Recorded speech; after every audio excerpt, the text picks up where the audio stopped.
interventies te doen hebben de Verenigde Staten van Amerika een van de grootste militaire budgetten van de wereld. $732 miljoen aan investeringen in wapens en een leger is een gevaar voor vrede in de wereld.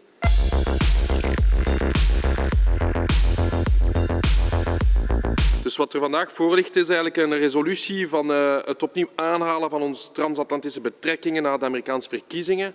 En de vraag dat ons gesteld wordt is, heeft België er belang bij om vandaag samen te binden met de Verenigde Staten van Amerika? Chers collègues, je vais tenter de vous démontrer aujourd'hui que je pense que c'est une mauvaise idée de faire ce partenariat stratégique avec une des puissances politiques et économiques les plus agressives de ce dernier siècle envers les nations du monde. Ik denk dat het voor het belangen van het werkvolk in België, van het Vlaanderen, Brussel, Wallonië, het werkvolk in Europa en de derde wereldlanden, dat dit strategische bondgenootschap tussen de Verenigde Staten en Europa een slecht ding is. Ik denk dat Europa er geen één belang heeft om samen te spannen met een van de gevaarlijkste wereldmachten in de wereld, dat de Verenigde Staten zijn. Et je veux vraiment vous le démontrer parce qu'aujourd'hui, les tensions économiques dans le monde sont dangereuses. Elles sont dangereuses, pourquoi? Parce que pour la première fois depuis 1945, une puissance économique ultra dominante comme les États-Unis vont être dépassées économiquement par d'autres puissances, notamment la Chine. Comment réagit une puissance impérialiste quand elle se fait dépasser? Et c'est l'expérience du dernier siècle qui nous le montre. Elle réagit par la guerre.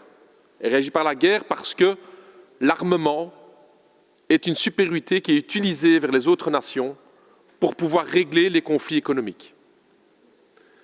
Or, les États-Unis d'Amérique ont une longue tradition d'intervention dans les affaires intérieures d'autres pays. Je vous rappelle, chers collègues, que la Charte des Nations Unies est très claire. Après 1945, il y avait une sorte de pacte entre les nations de dire on ne va pas se mêler des affaires intérieures des autres nations. Dat was de basis van het einde van de Tweede Wereldoorlog. De lessen die getrokken waren, is dat geen één land, zelfs niet grootmachten, geen recht hadden om tussen te komen in de binnenlandse zaken van andere landen. Dat mocht niet meer, omdat daarvoor een Tweede Wereldoorlog gebeurd was. Eh bien, pourtant, ce sont ces principes-là que les États-Unis d'Amérique ont mis de côté. Chers collègues, permettez-moi de vous faire la liste des interventions militaires directes et indirectes des États-Unis d'Amérique depuis 1945. Les États-Unis, l'impérialisme américain, sont intervenus en Chine en 1945-1946, en Syrie en 1949, in Korea 1950-1953, in China 1950-1953, en Iran en 1953, au Guatemala en 1954, au Tibet entre 1955 et 1970, en Indonésie en 1958, la baie des Cochons à Cuba 1959, en République démocratique du Congo entre 1960 et 1965, en République dominicaine en 1961, in Vietnam 10 jaar, 61-73, in Brazilië 64, in de Republiek of Congo 64, in Guatemala weer eens 64, in Laos 64 tot 73, en République dominicaine 65-66. Je n'ai pas encore fini, chers collègues. L'impérialisme américain est intervenu aussi au Pérou en 1965, en Grèce en 1967, au Guatemala à nouveau en 67, au Cambodge 69, au Chili avec la démission forcée par la CIA du camarade Allende en 1973, en Argentine en 1976, en Angola les troupes américaines en 76 jusqu'en 92, en Turquie en 1980, en Pologne en 1980, en El Salvador 81, Nicaragua 81, Cambodge 80 95, le Liban, la Grenade, la Libye en 86, en Iran en 87. Les États-Unis d'Amérique sont intervenus en Libye en 89, aux Philippines en 89, au Panama en 1990, en Irak en 1991, en Somalie entre 92 en 94. De Verenigde Staten van Amerika zijn tussengekomen in Bosnië in 95, in Irak weer eens in 92 tot 96, in Sudan in 98, Afghanistan 98, Joegoslavië in 99, Afghanistan in 2001. Les États-Unis d'Amérique sont encore intervenus en Irak entre 2002 et 2003, en Somalie en 2006-2007, en Iran entre 2005 et aujourd'hui, en Libye en 2011 et au Venezuela en 2019. Qu'est-ce qu'on a à dire à ça, chers collègues? Qu'est-ce qu'on peut dire qu'une puissance aussi dominante au niveau du monde est intervenue dans tous ces pays? Quel intérêt avons-nous, la Belgique, avons-nous, les peuples européens, de se lier stratégiquement avec une puissance aussi dominante? Ik spreek hier ook over vrede. Vrede in de wereld. Vrede in de wereld. Ik heb hier al de interventies gehad. Om die interventies te doen hebben de Verenigde Staten van Amerika een van de grootste militaire budgetten van de wereld. $732 miljoen aan investeringen in wapens en een leger. 732 millions de dollars. Le budget militaire américain, à lui tout seul, est plus gros que les 10 pays qui suivent par après. Le budget militaire de la Chine, de l'Inde, de la Russie, de l'Arabie Saoudite, de la France, de l'Allemagne, de la Grande-Bretagne, du Japon, de la Corée du Sud et du Brésil, ensemble, représentent moins de dépenses militaires américaines, militaires que les États-Unis d'Amérique. Je vous pose la question, qui est un danger pour la paix dans le monde? Wie is een gevaar voor vrede in de wereld? Dat zijn de Verenigde Staten van Amerika, het imperialisme van Amerika, die met zo'n militair budget overal tussenkomt waar het wilt. Je vous rappelle, chers collègues, que l'intervention des États-Unis d'Amérique en Irak et l'embargo qui a suivi a coûté la vie à 1,5 million d'Irakiens. Comment pouvons-nous encore avoir un partenariat stratégique avec une puissance qui est responsable de la mort d'1,5 million de travailleurs et d'enfants irakiens? C'est ça la question. Pour le quart de la moitié de ce qui réaliserait d'autres puissances dans le monde, on appellerait à des sanctions, c'est scandaleux. Et ici, on se tait. Ici, on se tait, parce que ce sont les États-Unis d'Amérique, parce qu'on laisse faire. On parle ici de multilatéralisme, du besoin de multilatéralisme dans le monde. Mais où est le multilatéralisme des États-Unis d'Amérique? Waar is het multilatéralisme? De Verenigde Staten hebben heel veel teksten niet onderschreven. Het Statuut van Rome, internationaal strafhof, niet ondertekend. Conventie voor de rechten van het kind, Verenigde Staten, niet ondertekend. Conventie over de Law of the Sea, het zeerecht, niet ondertekend. Conventie tegen dwangarbeid, Verenigde Staten, niet ondertekend.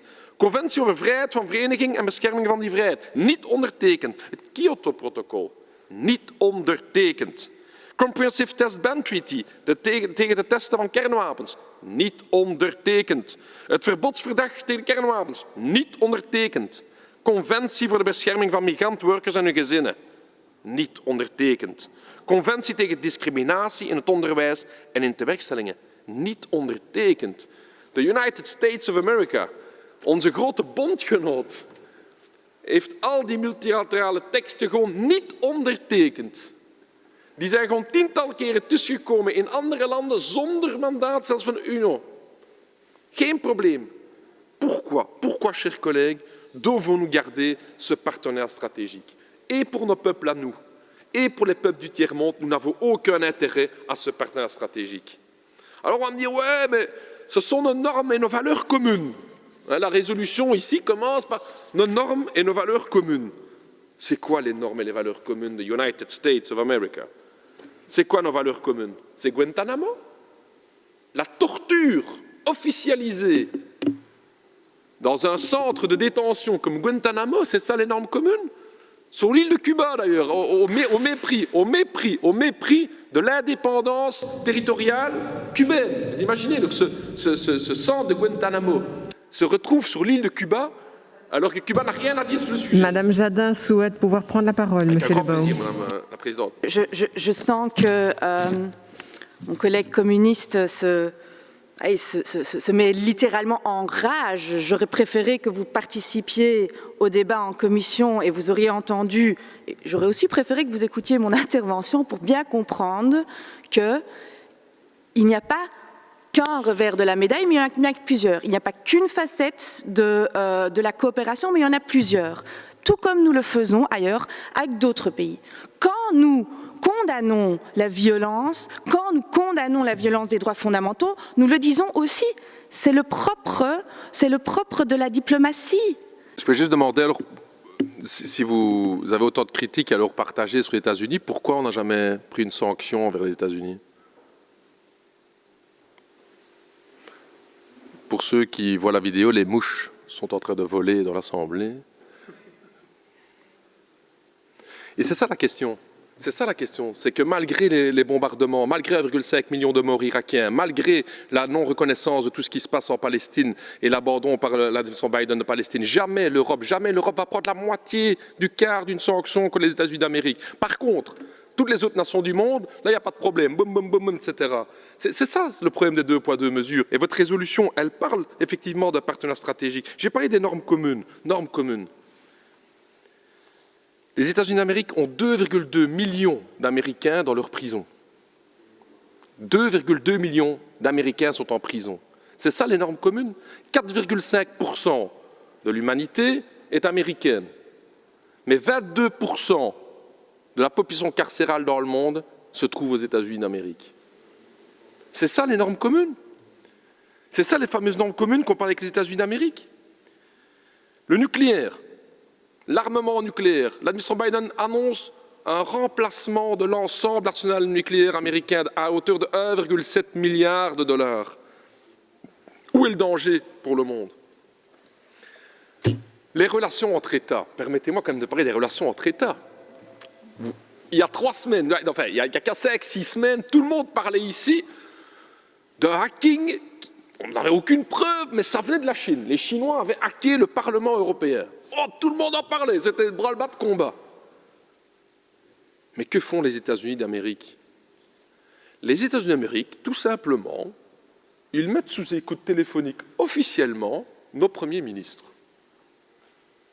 Madame Merkel, toutes ces conversations, via le Danemark, la NSA américaine, met l'ensemble de nos premiers ministres sous écoute. Que fait l'Europe? Rien du tout, non, sorry, on va essayer de parler pas trop vite la prochaine fois au téléphone, comme ça vous entendrez mieux nos conversations. Edward Snowden nous apprend que les États-Unis d'Amérique, via le programme PRISM, filtrent l'ensemble de nos communications par mail européennes. Tous nos mails que vous envoyez ici les uns les autres, hop, ça passe par les États-Unis, hop, ça revient, c'est filtré. Et on dit rien. Pourquoi? Parce que c'est les États-Unis d'Amérique. Pourquoi ce 2 poids 2 mesures? Pourquoi laisser passer ce genre de questions-là? Donc, mes chers collègues, je pense, et je clôturerai par ça, nous sommes dans un moment historique particulier, avec un grand danger au niveau du monde, et je vais reprendre des penseurs marxistes qui me tiennent vraiment bien à cœur, justement, effectivement, parce que je trouve que les analyses faites au début du XXe siècle sont être pertinentes. Et je trouve que ce qu'un mec comme Lénine disait sur l'impérialisme était intéressant. Il parlait de la fusion entre le capital bancaire et le capital industriel. Et comment ce capital financier, qui était apparu au XXe siècle, avait une vocation hégémonique sur le monde. Je crois que c'est un élément important dans l'évolution de notre histoire. On n'a jamais connu une concentration de pouvoir capitalistique et industriel comme aujourd'hui dans le monde. Sur les 100 plus grandes entreprises dans le monde, 51 sont américaines. Elles concentrent des millions de travailleurs. Des millions de dollars, des milliards de dollars, sont plus puissantes que les États. Ces entreprises exportent leurs capitaux et ont besoin d'une force armée pour pouvoir assujettir les marchés qui ne leur ouvriraient pas grand les bras. C'est ce qui se passe ces 50 dernières années. Aujourd'hui, vu la crise économique mondiale, vu les tensions entre grandes puissances, je pense qu'il y a un enjeu stratégique pour l'Europe et pour la Belgique de tendre la main à toutes les puissances du monde. Les États-Unis d'Amérique vont nous mener dans une guerre d'abord froide et puis chaude. Lors du dernier sommet de l'OTAN, donc ce n'est pas de la théorie ici que je parle, M. Biden nous a demandé, nous la Belgique, de le suivre dans cette guerre froide contre la Chine, en déclarant que la Chine est un rival systémique. Moi, je ne suis pas d'accord avec ça. Je ne suis pas d'accord avec ça. Je pense que nous aurions tout intérêt, et j'entends les débats de la majorité, Mme Jadin, vous avez raison, nous avons tout intérêt à tendre la main à toutes les nations du monde. Wat heeft de NATO nu te maken met China?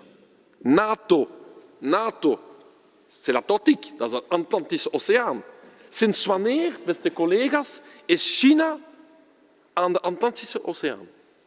Non, franchement, moi je pensais que l'OTAN, c'était pour les transactions, c'était une coalition transatlantique, c'était l'Atlantique, quoi.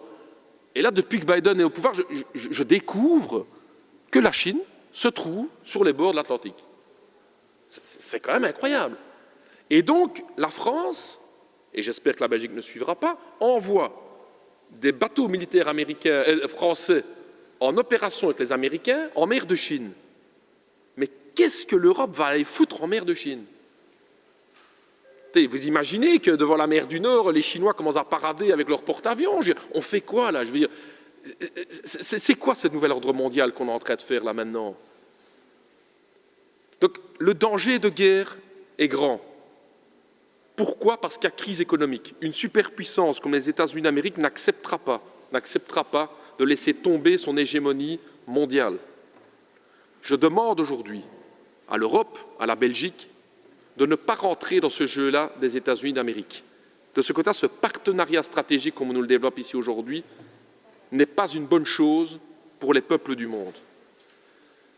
Dat is ook een van de redenen waarom dat de vredesbeweging stilletjes aan actiever en actiever wordt.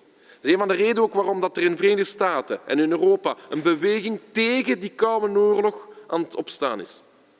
Quand quelqu'un comme Noam Chomsky indique clairement qu'on ferait mieux de balayer d'abord devant notre propre porte plutôt que d'aller indiquer tous les autres endroits dans le monde où on veut aller intervenir, je pense qu'il a raison. Quand ils appellent à mener une mobilisation contre la guerre froide, ils ont raison. Toute cette gauche progressiste américaine. Et donc, chers collègues, ça ne vous étonnera pas, c'est que le texte qui nous est soumis aujourd'hui ne remporte pas, et c'est le moins qu'on puisse dire, l'enthousiasme du PTB. J'espère que nous pourrons continuer les débats dans les mois à venir, parce que cette question-là est la question cruciale pour les 5-10 années à venir, pour savoir si oui ou non, la crise économique, comme en 14-18, comme en 40-45, va connaître une issue soit de guerrière, et c'est clair que les États-Unis d'Amérique s'y préparent, soit de paix. Cette question-là, nous, comme PTB, comme parti anti-impérialiste, on a choisi notre camp. Nous choisissons le camp des peuples du monde. Nous choisissons le camp des peuples du tiers-monde qui souffrent aujourd'hui sous la domination de ces multinationales américaines et européennes. Nous choisissons le camp de cette mobilisation des peuples du monde pour la paix. Parce que dans la guerre, il n'y a qu'une seule puissance qui peut en profiter, c'est celle du business. C'est celle des vendeurs d'armes. C'est les fameux Lockheed Martin. C'est toutes ces sociétés qui se font du fric et du fric et du fric pour armer de plus en plus la puissance impérialiste américaine aujourd'hui. Donc nous voterons contre ce texte, chers collègues. Nous voterons contre toutes les initiatives de jonctionner complètement l'Europe avec les États-Unis d'Amérique. Et nous espérons que l'Europe pourra jouer un rôle de paix et pas un rôle de défense de ses propres intérêts géostratégiques basés sur le business. Nous, on ne veut pas rouler pour les Philips, on ne veut pas rouler pour les multinationales américaines, pour les Volvo et tout et quanti, les Renault et compagnie. Ce qu'on veut pour nous, c'est de rouler pour les peuples du monde, pour les travailleurs. Et les travailleurs n'ont pas intérêt à ces guerres anti-impérialistes. Les travailleurs ont intérêt à la paix et à les avancées sociales.